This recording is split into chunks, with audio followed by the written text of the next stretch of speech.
I keep getting this question of whether animal sacrifice is ethical, is mandated, is it to be avoided, or should we defend it, should we oppose it? And on topics as like this, where we have the society divided into two, there's not an easy answer.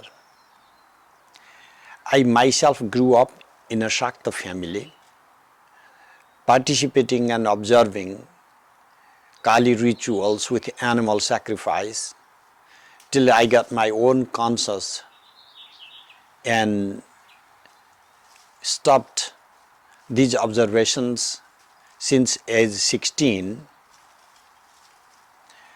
and I myself do not have one final solid answer, but I have some reflections to share with you.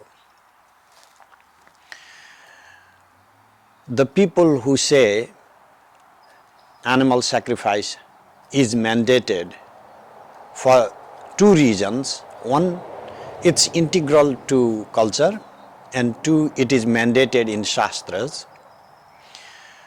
Let's first address the cultural aspect. Cultures do change. There is nothing in culture that is written in Rosetta stones, and we consider that unchangeable. Even in Smritis, there are many things that are changed and that are forbidden for our times, meaning indicating that cultures do change.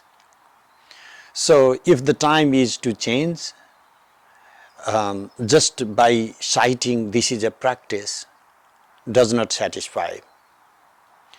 But there are Shastras that the Brahmana texts, for example, say animal sacrifice, and then also texts saying Yajñartham Pasavaha Srishta, animals are created for the sake of sacrifice.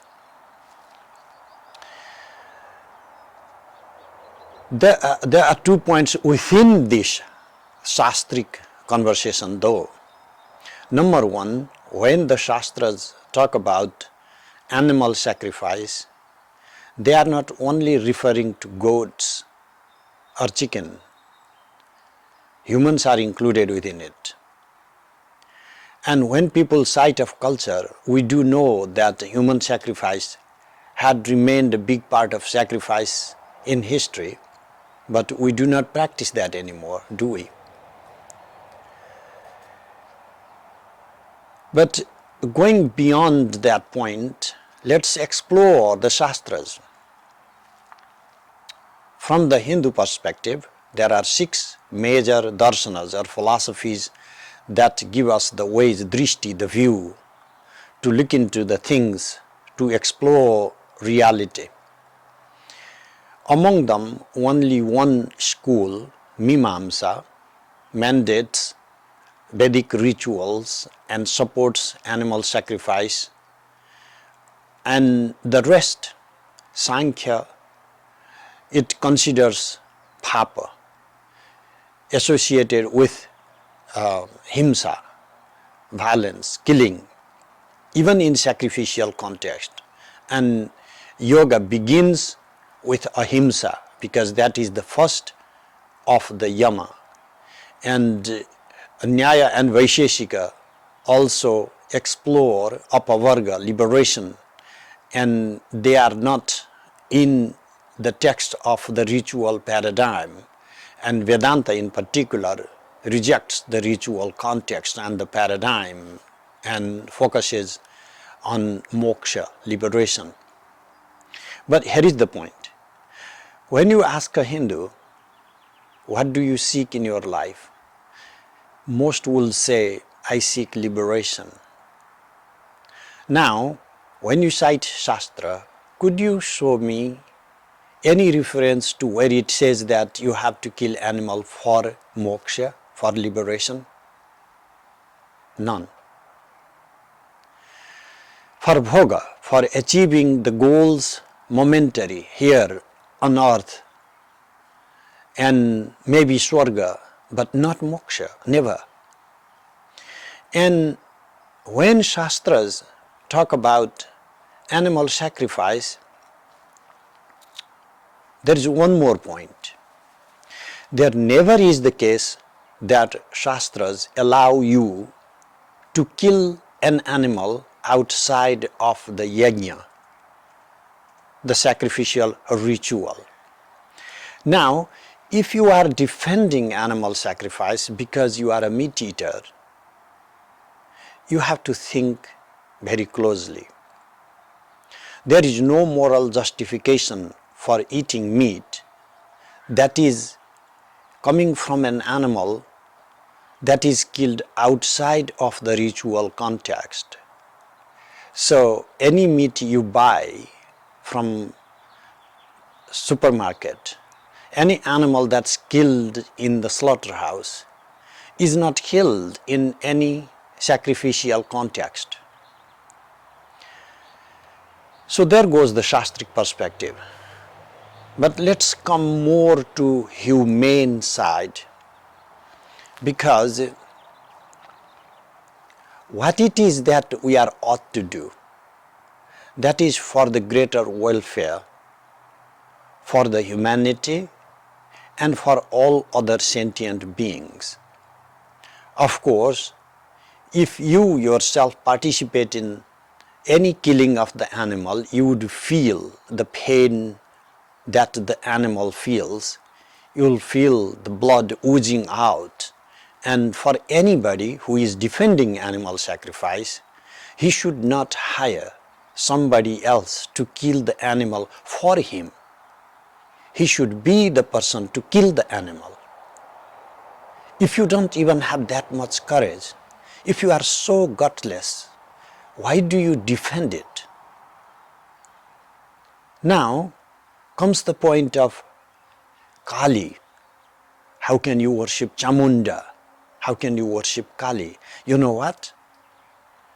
I have recommended so many temple priests to shun away from these practices.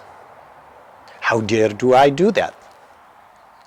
Because it's the human offering gestures of reverence to the higher being, to deity, with the best he or she can offer. That is what puja is.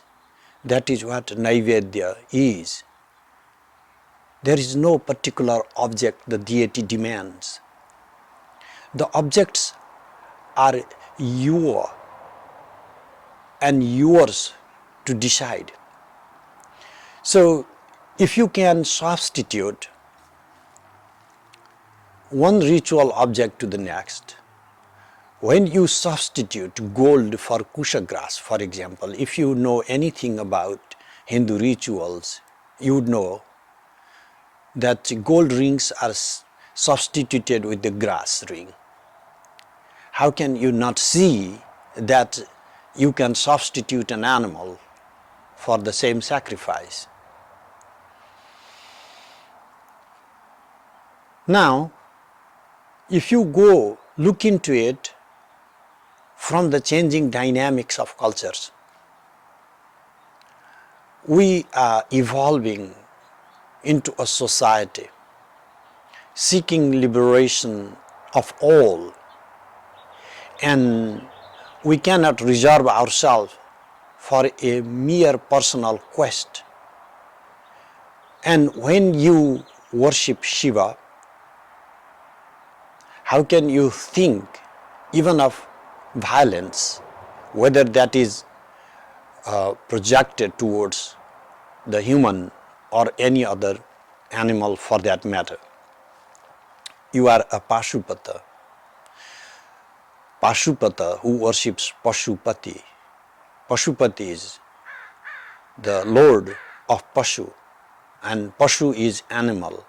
An animal here involves the humans. The Shastras do not preclude humans from above the realm of the animals. So all these defenses we are giving is for us to defend our own personal likings. Am I then rejecting because it is not my personal liking anymore? It is something for us to rationally analyze. And when we use our rationality, we need to use rationality with a little salt of compassion, kindness. Because kindness does not hurt. And yes, in society there always is violence, but that doesn't mean that violence is or should be mandated. We refrain from violence and still violence does occur. We shun violence and still violence does occur. But that doesn't mean that we have to be the champions for violence. Now people say it makes you weak and you can't even defend your own society if you are so weak even to kill an animal. So how many of these goat killers have you seen defending the borders of the nation? None. There you go for your logic of being brave. If you want to show your bravery, find something else than a goat.